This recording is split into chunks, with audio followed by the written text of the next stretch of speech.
Yeah, I always have to be careful about it. When we get processing time, I sometimes try to go too fast, so I hope that was enough processing time and you can come back the way you did. By the way, I really want to thank you guys. When you do this work around the country and you deal with all different regions and so forth and different types of schools, I mean, to pull this many people together and to be in front of professionals, I mean, that is a true treat. You're not always in front of professionals, let me just tell you, okay? But to be in front of people who are having the discussion and open to the ideas and writing questions and sharing out, I just want to thank you. That is a mark of excellence already. So thank you guys very much. Matthew has the microphone, and I'm going to ask him to do some selections here. I need to hear first from the curriculum side, which is this group over here.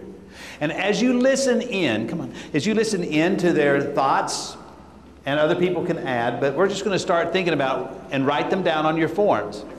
This is a mind map, if you will, a mind map. How many of you use mind mapping in your classes? You guys do that a lot? Yeah. It's a good strategy. Good strategy. Okay, so don't start yet. We've got a group ready to go.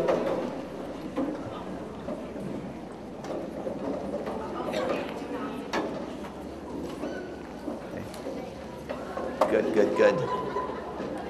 This is a collaboration between Meadowlands and Southern Oaks. Okay, all right. So what did you guys think about? Some curricular issues that might be impeding students' success?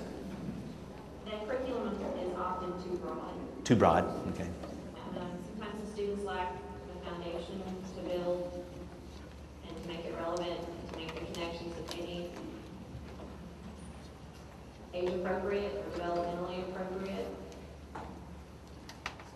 Sometimes the curriculum has a bias in certain areas. Students often lack the knowledge base, and then they move on to the next area, and they're not quite ready. Not quite ready for it. And we might not have reacted fast enough or had a plan in place to help them because of that. And the whole idea of backfilling, I mean, you guys know that. You've got to backfill on vocabulary all the time. You've got to backfill on frequency, words. I mean, all that kind of stuff is part of what you have to build into the curriculum.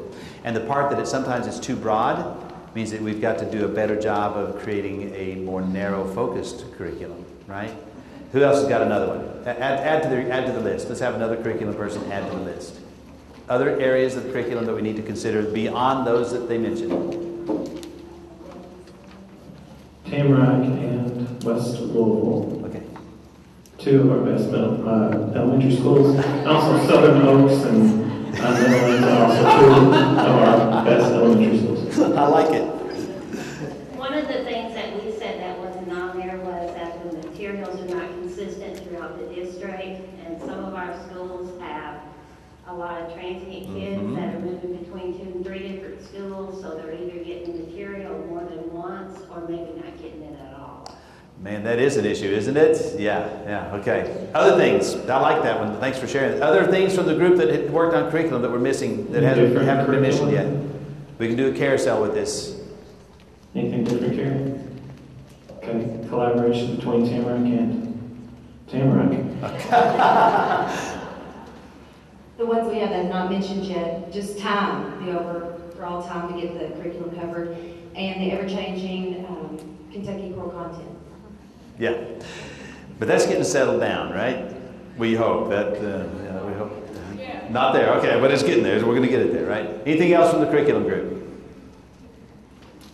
Okay, nice job with that. Give them a hand for, and you now have some of the other issues. And by the way, I see those things in play absolutely all the time. We're going to go back and do assessment next. I see it when when I'm sitting with this 5th grade team, and they're saying, "So what are we going to teach next in the next unit in reading?" And they say, "Well, it's time for us to teach elements of a story."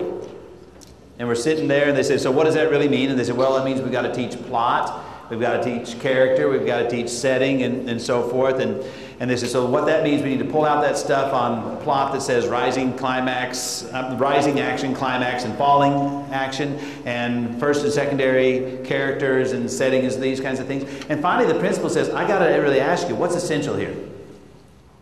You're developing this whole 2 weeks that you're going to do instruction. What is essential to our students in this next 2 weeks in regard to reading. And they just paused for a second and had a simple question. One of the teachers goes, I got to be honest with you. I've always wondered why we're doing this. Because I rarely read a book and then go, aha, there's the rising action. There's the climax, and or rarely do I identify the first and secondary characters. And rarely do I pay a whole lot of attention to the details of what we ask them to do in defining setting. What is the most important thing? What is the big idea that they would want to have kids be able to do in reading a selection? What are you really looking for? A sense of the main idea. Can you read and get the main idea? Can you provide supporting details to a main idea? Can you describe the evidence that leads you to your conclusions? Reading is about helping solve problems, right? That's what you're trying to get kids to do. Now, you could spend 2 weeks, if you wanted to, on character and plot and setting, or you could actually do more with vocabulary and comprehension. What is the most essential? You could narrow the curriculum. You could narrow the curriculum. And we could really make sure that we're not teaching units that aren't a part of what we're supposed to be teaching. Those favorite curriculum units that people have, right? Anybody have any favorite curriculum units that you teach?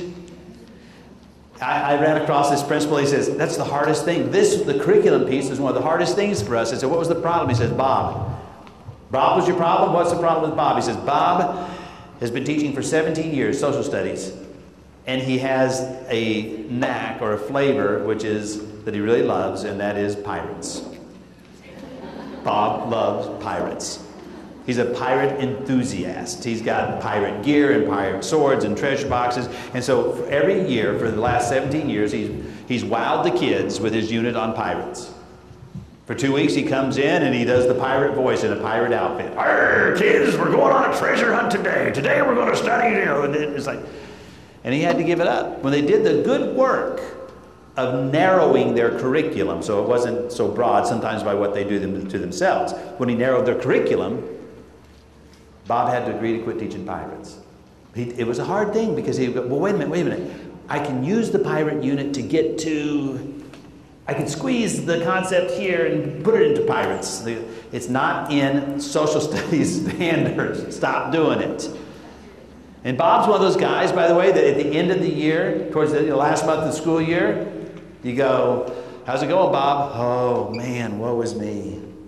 There's no way we're going to be able to get through all of our curriculum this year. Stop teaching pirates for 2 weeks and you might be able to do that. I mean, that's the answer, right? Let's think about curriculum. Okay, Matthew's back with assessment. All right, and by the way, curriculum is one of the components of the professional learning community model. It answers question number 1, getting clear on what we want kids to know and be able to do. Do you want them to know and be able to identify plot, setting, and character? Or do you want them to be able to identify main idea and supporting details and solving problems, drawing conclusions, comparing and contrasting events, and making them connect to the real world? Things that motivate kids. Now, your high school English teachers who are out there on their own, kind of unique breed, they think you ought to be teaching character and plot and setting. The truth is, people don't necessarily have to have that in terms. They need to know the vocabulary behind it, but to spend 2 weeks on it, I got to question it. And you should too. Essential outcomes, narrowing it. Okay, Matthew, let's find a couple of groups on assessment. Learning Center and Learning Center. All right. Okay, we talked about one of the reasons kids fail are we get results from assessment and we don't do anything with it. Like half the kids fail, but we don't have time to reteach. Mm-hmm. And then also ignoring learning styles of assessment. Sometimes it's always a pencil paper kind of assessment, and yet kids a lot of times, some kids can't tell you what all they know in